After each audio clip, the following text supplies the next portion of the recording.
I think this is one of the things that was much more common in the past because with the special sciences, what you have is an increasing isolation of specialists, so that they, know a great deal about their own field, but very little about the other fields. But the phenomenon that I was thinking of is cross-pollination between the sciences, and I definitely agree that, where there's applicability across different domains of the natural world of a sort of general formula or principle. I think that goes a long way to granting credibility to the idea that generalization is something more than just a convenient sort of mental fiction, I guess is one way of thinking about it.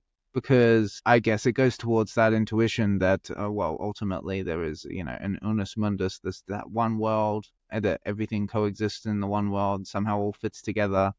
And I think that's part of the dream of reason, is what reason actually does in practice is sort of cut the world up into bits and pieces. But the dream is to put it all back together one day.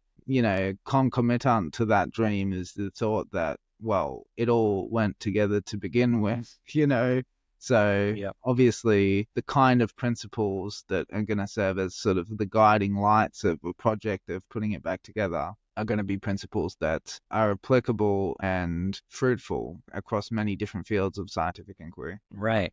Yeah, that I think it was Korzybski that said specialization is for ants or specialization is for insects. I know that there's some universities that do kind of cross-pollination labs in order to get different fields working together, but it's not like it's trying to build a polymaths. It's like your specialized and your specialized come together and do your specialization together, as opposed to finding individuals with multiple domains of expertise. Exactly. And I think that's actually a tragedy of modernity, that the phenomenon of the polymath is dying or has died.